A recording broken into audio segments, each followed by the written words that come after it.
Hi, நான் இன்றைக்கி டெஸ்ஸில் crochet work try பண்ணியிருக்கேன். இந்த மாதிரி தான் போட போகிறோம்.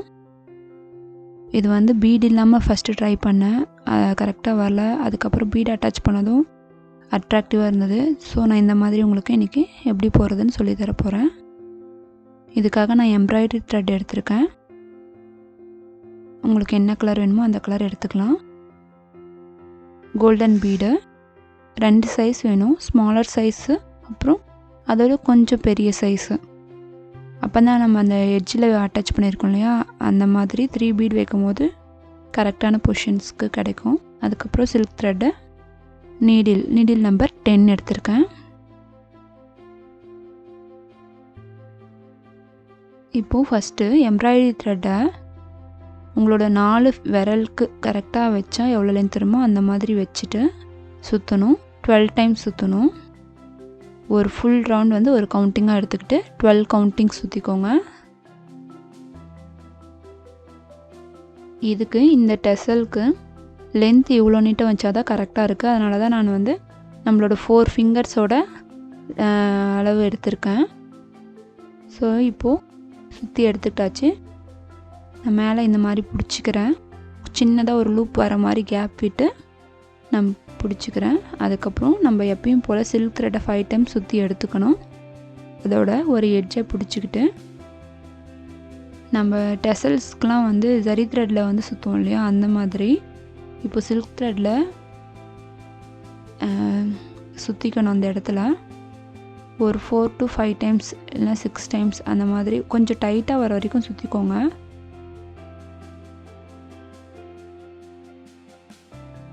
ஃபஸ்ட் எட்ஜை இந்த கையிலே பிடிச்சிக்கோங்க. இப்போ நான் சுற்றிக்கிட்டு என்னோடய லெஃப்ட் சைடு பக்கம் சின்ன லூப் இருக்கிற மாதிரி திருப்பிக்கிட்டேன். நம்ம எந்த ஃபிங்கரில் த்ரெட்டை வந்து ஹோல்ட் பண்ணிப்போமோ அந்த சைடு வந்து அந்த சின்ன லூப் இருக்கிற மாதிரி திருப்பிக்கோங்க. திருப்பிட்டு நான் அந்த லூப்போட சென்டர்லேருந்து நீடில் இன்சர்ட் பண்ணி அந்த த்ரெட்டை எடுத்துக்கிறேன். அந்த லூப்பில் சிங்கிள் க்ரோஷே போட்டுட்ருக்கிறேன். ஸோ நம்ம வந்து எந்த இடத்துலையுமே கட் பண்ணாமல் இந்த த்ரெட்டை வந்து ஃபுல் டிசைன் போட்டு முடிக்க போகிறோம். அந்த த்ரெட்டோட ஃபஸ்ட்டு ஸ்டார்டிங் எண்ட் இருக்கும் இல்லையா, அதை வந்து நம்ம இந்த சிங்கிள் க்ரோஷே வந்து முடிக்கும் போது ஜாயின் பண்ணிவிடுவோம். வெயிட் பண்ணி பாருங்கள். ஸோ அந்த சின்ன லூப்பை ஃபுல்லாக கவர் ஆகிற மாதிரி சிங்கிள் க்ரோஷே போட்டுட்டு வரணும். இதுக்கு வந்து கவுண்டிங்ஸ் கிடையாது. அதாவது கவுண்டிங்ஸ் இப்போ எனக்கு வந்து 14 கவுண்டிங்ஸ் வந்துச்சு. உங்களுக்கு நான் அதே கவுண்டிங்ஸ் சொன்னேன்னா கரெக்டான கவுண்டிங்ஸ் கிடைக்குமா அப்படின்றது எனக்கு, ஏன்னா ஒருத்தர் அந்த லூப் கேப் வந்து டிஃப்ரர் ஆகும் இல்லைங்களா, அதனால் நீங்கள் பொறுமையாக உங்களோட செயின் லென்த்துக்கு தகுந்த மாதிரி பார்த்து போட்டுக்கோங்க. அந்த ஃபுல் சின்ன லூப்பும் கவர் ஆகணும். நம்மளோட டார்கெட் அதை ஃபுல் லூப்பையும் கவர் பண்ண போகிறோம் சிங்கிள் க்ரோஷே போட்டு.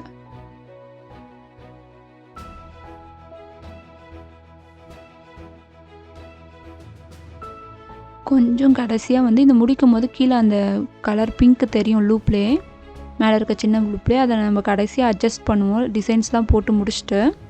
இப்போ பாருங்கள், நான் ஃபஸ்ட்டு எட்ஜ் இருக்குது பாருங்கள், அந்த க்ரீன் கலர் த்ரெட்டோடது. அதை கொஞ்சம் லூப்ஸ் இன்னும் போட வேண்டியது இருக்குது சிங்கிள் க்ரோஷே. அதுக்கு முன்னாடியே அதோட சேர்த்து அட்டாச் பண்ணிவிட்டு அது மேலேயே வந்து சிங்கிள் க்ரோஷே போட்டுட்டு வரேன். ஸோ நம்ம இதை வந்து ட்ரிம் பண்ணால் கூட கீழே இருக்கிற அந்த சுற்றி இருக்கிற த்ரெட் வந்து கலண்டு வராது. அதனால் இந்த மாதிரி எண்ட் பண்ணும் போது இதையும் சேர்த்து வச்சு நம்ம சிங்கிள் க்ரோஷே போட்டுக்கணும். இப்போ நான் லூப் ஃபுல்லாக போட்டு முடிச்சிட்டேன். ஒரு டைம் செயின் ஸ்டிச் போட்டுட்டு திருப்பணும், அதனால் போட்டு வச்சுருக்கேன். இப்போ பார்த்துக்கோங்க, நம்ம பின்னாடி அட்டாச் பண்ணியாச்சு இல்லையா, அந்த எக்ஸ்ட்ரா த்ரெட்டை ட்ரிம் பண்ணி விட்டுடலாம். இல்லைன்னா நம்ம டிசைன் ஃபுல்லாக போட்டு முடிக்கிற வரைக்கும் டிஸ்டர்பன்ஸாகவே இருக்கும். ஸோ நான் 1 டைம் செயின் போட்டுட்டு திருப்பிக்கிறேன். 5 கவுண்டிங்ஸ் செயின் வச்சுக்கோங்க.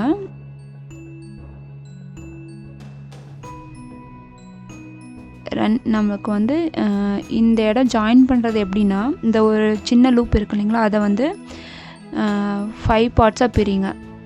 அதாவது கீழே வந்து ஒரு கால் இன்ச்சுக்கு மேலே ஜாயின் பண்ணுற மாதிரி. அதுக்கப்புறம் வந்து இதை ஆஃபில் ஜாயின் பண்ணுற மாதிரி, அந்த லூப்போட ஆஃப் சைஸில் ஜாயின் பண்ணுற மாதிரி வச்சுக்கோங்க. நமக்கு தேர்டு போடுற 5 டைம்ஸ் செயின் வந்து கரெக்டாக சென்டராக வர லூப்புக்கு சென்டராக இருக்கணும் மேலே, அந்த மாதிரி வச்சுக்கோங்க. என்னோடய கவுண்டிங்ஸில் வந்து 3 செயின் விட்டு விட்டு நான் ஜாயின் பண்ணேன். ஸோ நான் அது ஆல்ரெடி சொன்ன மாதிரி அந்த கவுண்டிங்ஸ் சொன்னேன்னா உங்களுக்கு வந்து டிஸ்டர்பன்ஸ் ஆகுமோன்ட்டு தான் நான் இந்த மாதிரி சொல்கிறேன். இது வந்து யார் வேணாலும் போட்டலாம், அந்த மாதிரி ஐடியாஸ் கொடுக்குறேன் நான். இப்போது கரெக்டாக பார்த்தீங்கன்னா ஒரு ஃப்ளவரோட பெட்டல் எப்படி இருக்கும், 5 பெட்டல்ஸ் இருந்துச்சுன்னா எந்த மாதிரி பிரியும் அதை மைண்டில் வச்சுட்டு நீங்கள் போட்டிங்கன்னா கரெக்டாக இருக்கும். இப்போது நான் எண்டுக்கு வந்துட்டேன், கடைசி இதுவும் அட்டாச் பண்ணிட்டேன். இதை முடிச்சுட்டு நான் உங்களுக்கு காட்டுறேன் நான் எப்படி வந்து அதை பிரித்து ஜாயின் பண்ணியிருக்கேன்றதை.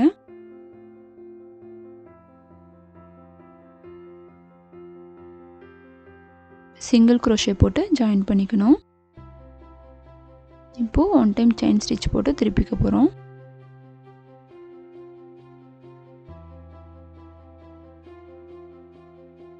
ஸ்டார்டிங்கும் எண்டிங்கும் ஒரே நேரம் இருக்கா, அதுக்கப்புறம் ஜாயின் பண்ணுறது ஒரு நேரில் இருக்கணும், தேர்டு ஜாயினிங் ஒரு நேரில் இருக்கணும், சென்டர் லூப் வந்து தனியாக இருக்கணும். ஸோ பாருங்கள், இது அந்த மாதிரி நேராக இருந்ததுன்னா உங்களுக்கு 5 டைம்ஸ் வந்து அந்த செயின் லூப் கிடைக்கும். இப்போ நம்ம ஃபஸ்ட்டு ஒரு 3 டைம்ஸ் வந்து கீழே இருக்கிற செயின் மேலே சிங்கிள் க்ரோஷே போட போகிறோம்.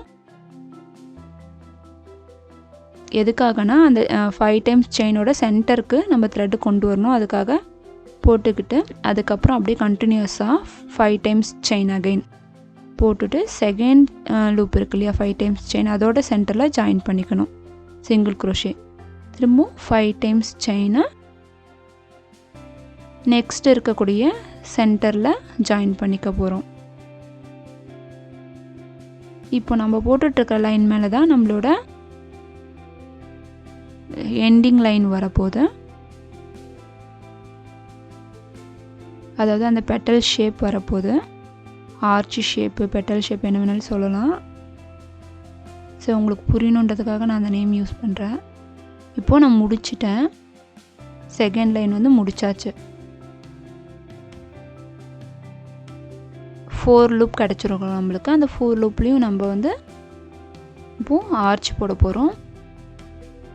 நான் வந்து இங்கே டபுள் க்ரோஷே போட்டுட்ருக்கேன்.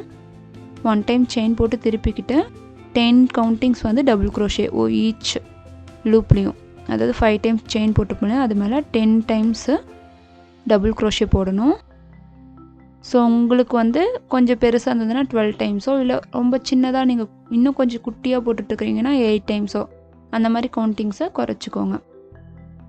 ஆனால் இதை வந்து இந்த 10 டைம்ஸ் போட்டுட்டு எண்ட் பண்ணும் போது ஸ்லிப் நாட்டு போட்டு எண்ட் பண்ணுங்கள். அப்போ தான் அது வந்து அந்த பெட்டல் ஷேப்க்கு கரெக்டாக உங்களுக்கு தெரியும். சிங்கிள் க்ரோஷே போட வேண்டாம், ஸ்லிப் நாட் போடுங்க. ஸ்லிப் நாட்னா லூப்பை வந்து நீடில் வந்து இன்சர்ட் பண்ணிவிட்டு நீடில் மேலே இருக்கிற லூப்லேயே த்ரெட்டை எடுத்துக்கணும், புதுசாக லூப் எடுக்காமல். பாருங்கள், நீடியில் இன்சர்ட் பண்ணிவிட்டு அந்த த்ரெட்டை எடுத்து நீடில் இருக்கிற லூப்லேயே வந்து எடுத்துடுறேன். ஸோ இந்த மாதிரி போடும்போது உங்களுக்கு அந்த கர்வ் நல்லா கிடைக்கும். அந்த த்ரெட்டை நீடில் இருக்கிற த்ரெட்லேயே எடுத்தாச்சு. இதே மாதிரி ஒரு பெண்ட்லேயும் நம்ம 10 டைம்ஸ் டபுள் க்ரோஷே போட்டுட்டு வர போகிறோம். நீடில் மேலே 1 டைம் த்ரெட் எடுத்துட்டு அதுக்கப்புறம் ஒரு லூப் எடுத்துக்கிட்டு, இப்போ 3 த்ரெட் இருக்கும் நீடில் மேலே, 2 லூப்போ 1 டைமும் அதுக்கு அடுத்த 2 லூப்போ 1 டைமும் எடுக்கிறது தான் double crochet. First 2 loop 1 time and திரும்ப இன்னொரு செகண்ட் 2 லூப்ஸ் இருக்கும், அதை 1 டைம் எடுக்கணும் டபுள் க்ரோஷேனா. இது வந்து நான் எல்லாரோட வீடியோஸ்லையும் போகிறதுனால கொஞ்சம் ஃபாஸ்ட்டாக காமிச்சிருக்கேன்.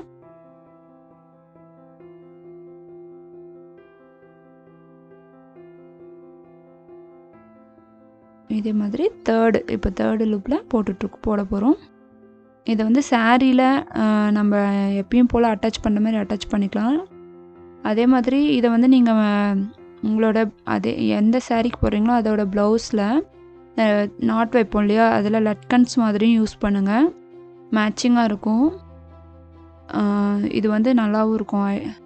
இது மாதிரி மல்டி பர்பஸ் ஐடியாஸ்க்காக தான் வந்து இந்த மாதிரி தனித்தனி பேட்சஸாக போட்டுட்ருக்கோம்.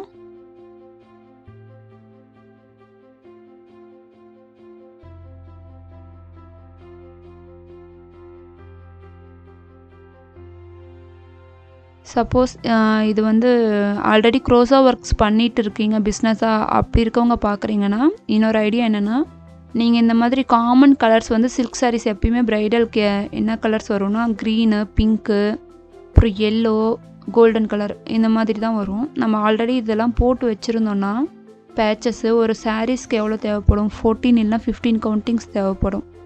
அந்த மாதிரி போட்டு வச்சுருந்தோம்னா சப்போஸ் எமர்ஜென்சியில் வந்து கேட்குறவங்களுக்கு கூட நம்ம ஈஸியாக போட்டுற முடியும். இதை வந்து சேல் பர்பஸ்க்கும் நம்ம யூஸ் பண்ணலாம். அப்படி 12 கவுண்டிங்ஸ் இல்லைனா 15 கவுண்டிங்ஸ் வந்து ஒரு ப்ரைஸ் ஃபிக்ஸ் பண்ணி நம்ம சேல் கூட பண்ணலாம். பிஸ்னஸ் பர்பஸ்க்காக பார்க்குறவங்களுக்காக இதை ஐடியா கொடுத்துருக்கேன். யூஸ்ஃபுல்லாக இருக்கும்னு நினைக்கிறேன்.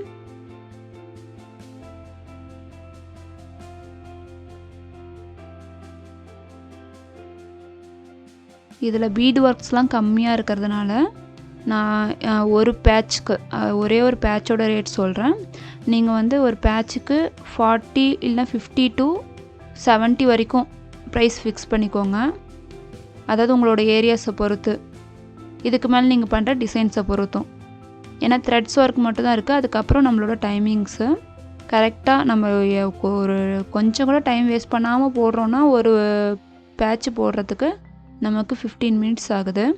சரி, நான் எண்டுக்கு வந்துட்டேன். இப்போது 2 டைம்ஸ் எப்பயும் போல் சிங்கிள் செயின் போட்டுட்டு முடிச்சுட்டு நாட்டை வந்து எடுத்து விட்றேன் வெளியே. இப்போ வந்து நாட் செக்யூர் ஆகிடும். நம்ம இதை எண்ட் பண்ணும்போது எப்பயும் போல் க்ளூ போட்டு ஸ்டிக் பண்ணுவோம் இல்லையா, அந்த மாதிரி ஸ்டிக் பண்ணிக்க போகிறோம். பாருங்கள், நம்மளோட டிசைன் நல்லா எப்படி லுக்காக இருக்குது இல்லைங்களா. இப்போது இந்த கீழே இருக்கிற த்ரெட்டு சுற்றி இருந்தோம் இல்லையா, அதை நான் டைட் பண்ணி விடுறேன். கொஞ்சம் அந்த மேலே இருக்கிற குட்டி லூப்பை நோக்கி நீங்கள் இழுத்தீங்கன்னா கீழே இருக்கிற த்ரெட் வந்து வரும். அப்போ உங்களுக்கு அந்த பிங்க் கலர் வந்து எங்கேயுமே தெரியாது.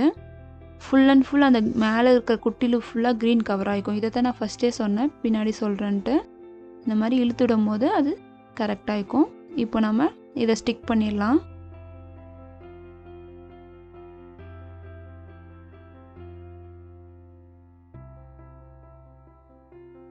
கொஞ்சமாக க்ளூ போட்டுட்டு அதுக்கு மேலே ஒரு 2 செகண்ட்ஸ் வந்து ப்ரெஸ் பண்ணி பிடிச்சா போதும், அது ஸ்டிக் ஆகிக்கும். இது வந்து காஞ்சிச்சினாலே இந்த க்ளூ வந்து தெரியாது நமக்கு. அதுக்கப்புறம் நம்ம த்ரெட்டை வந்து ட்ரிம் பண்ணி விட்டுறலாம். ஸோ நமக்கு எங்கேயுமே வந்து எக்ஸ்ட்ரா த்ரெட்ஸ்லாம் தெரியாமல் ஒரு நீட் லுக்காக இருக்கும். பேக் சைடும் சரி, ஃப்ரண்ட் சைடும் சரி. இதுக்கப்புறம் நம்ம கீழே இருக்க அந்த இதை வந்து ஈவனாக ட்ரிம் பண்ணி விட்டுட்டு நம்ம ப்ரஷ் பண்ணி விடணும் கீழே. அதை நான் சொல்கிறேன். பீட் அட்டாச் பண்ணிவிட்டு உங்களுக்கு அதை நான் காட்டுறேன். நெக்ஸ்ட் நம்ம பீட் அட்டாச் பண்ணிடலாம். ஸோ இந்த மாதிரி 3 பீடு வந்து ஒரு ஆர்ச்சிலையும் அட்டாச் பண்ண போகிறோம். அதுக்காக நான் சின்ன நீடில் சேம் கலர் த்ரெட் எடுத்திருக்கேன். நம்ம ஆர்ச் என்ன கலர் போட்டிருக்கோமோ அதே கலரில் மிஷின் த்ரெட் எடுத்திருக்கேன். சில்க் த்ரெட் வந்து சீக்கிரமாக அந்துடும். சில்க் த்ரெட்டில் போடாதீங்க, மிஷின் த்ரெட் எடுத்துக்கோங்க. கரெக்டாக சென்டரில் வந்து நீடில் இன்சர்ட் பண்ணிவிட்டு அந்த லூப்போட எண்டில் இருக்கும் இல்லையா நாட்டு, அதுக்கு முன்னாடி நீடில் இன்சர்ட் பண்ணிக்கிட்டிங்கன்னா அந்த த்ரெட் வந்து கரெக்டாக உட்காந்துக்கும். நம்ம ஆர்ச்சில் போட்டிருக்கறனால இழுத்து மட்டும் நாட் போட்டு இழுத்து மட்டும் நீடில் எடுத்தோம்னா வெளியே வந்துடும் அந்த கேப்பில். அதுக்காக தான் இந்த மாதிரி செக்யூர் பண்ணிக்கிறது. அதுக்கப்புறம் ஒரு சின்ன பீடு, ஒரு பெரிய பீடு, அதுக்கப்புறம் ஒரு சின்ன பீடு. பெரிய பீடு வந்து சென்டரில் இருக்கிற மாதிரி எடுத்துக்கோங்க. எடுத்துக்கிட்டு அதுக்கு பக்கத்துலேயே நீடில் இன்சர்ட் பண்ணிவிட்டு டைட் பண்ணோம்னா நம்மளுக்கு இந்த மாதிரி உட்காரும். நம்ம பெரிய பீடு நடுவில் எடுத்துருக்கறனால அது ஆட்டோமேட்டிக்காக இப்படி தான் உட்காரும். அதுக்கப்புறம் எந்த லாஸ்ட் பீடு எது இருக்கோ அதிலே திரும்ப நீடில் இன்சர்ட் பண்ணிக்கிட்டு பேக் சைடு திருப்பிக்கோங்க. திருப்பிட்டு இந்த ஃபஸ்ட்டு சின்ன பீடு இருக்கு இல்லைங்களா, அதை வந்து டெசலோட கீழே இருக்கிற ஆர்ச்சிலேருந்து ஒரு த்ரெட்டோடு சேர்த்து இன்சர்ட் பண்ணிக்கோங்க. ஸோ உங்களுக்கு நல்லா செக்யூர்டாக இருக்கும். இதுக்காக தான் இந்த ஐடியா கொடுக்குறேன். உங்களுக்கு வேறு மெத்தடில் பீடு இன்சர்ட் பண்ண முடியும் இன்னும் ஈஸியானா கூட நீங்கள் ட்ரை பண்ணலாம். அதுக்கப்புறம் 2 தடவை நான் நாட் போட்டுக்கிட்டு நல்லா டைட்டன் பண்ணிவிட்டு த்ரெட்டை வந்து கட் பண்ணி விட்டுற போகிறேன்.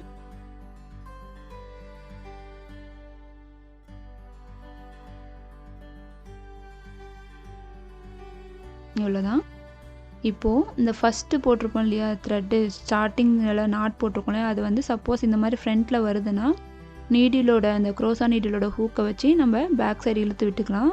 மோஸ்ட்லி வராது, ஒரு சில டைம் அந்த மாதிரி வருதுன்னா ஒரு ஐடியாக்காக உங்களுக்கு சொல்கிறேன். ஓகே, இந்த மாதிரி நம்ம மற்ற 3த்துக்கும் போட்டுட்டு நம்ம இந்த கீழே இருக்கிற ட்ரெஸ்ஸில் வந்து ஈவன் பண்ணி விடலாம்.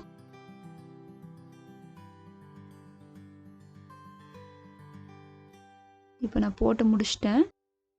பீடு அட்டாச் பண்ணி முடிச்சாச்சு. இப்போ வந்து கீழே இருக்க இந்த எம்ப்ராய்டரி த்ரெட் இருக்கு இல்லையா, அதை வந்து நம்ம ப்ரஷ் பண்ணி விடணும். நீங்கள் சீப்பு கூட கோம்பு கூட யூஸ் பண்ணிக்கலாம். என்கிட்ட ப்ரஷ்ஷே இருந்ததுனால மெட்டல் ப்ரஷ் மாதிரி இருந்ததுனால அதை வச்சு பண்ணி விட்றேன். இந்த மாதிரி பண்ணும்போது நல்லா ஈவனாக இருக்கும். நமக்கு கடைசியாக ட்ரிம் பண்ணும் போது ஈஸியாக இருக்கும். எம்ப்ராய்டரி த்ரெட் வந்து அந்த முறுக்காக இருக்கும் இல்லையா, அதெல்லாம் எடுத்து விட்டுட்டு நம்மளோட நார்மல் நம்ம எப்படி சில்க் த்ரெட்டில் டெசல் கட்டுவோம் அந்த மாதிரி ஈவனாக வந்துடும். அதுக்கப்புறம் கரெக்டான ஹைட்டில் இதை வந்து ட்ரிம் பண்ணி விட்டுடலாம். அவ்வளோதான், ரொம்ப சிம்பிள். நான் எங்கேயுமே கட் பண்ணாமல் இந்த வீடியோஸ் உங்களுக்கு காமிச்சிருக்கேன். 15 மினிட்ஸ் தான் ஆகும் ஒரு பெண்டன் ஒரு இது பேட்ச் போட. ஸோ எப்படி இருக்குன்னு சொல்லுங்கள். Thank you for watching.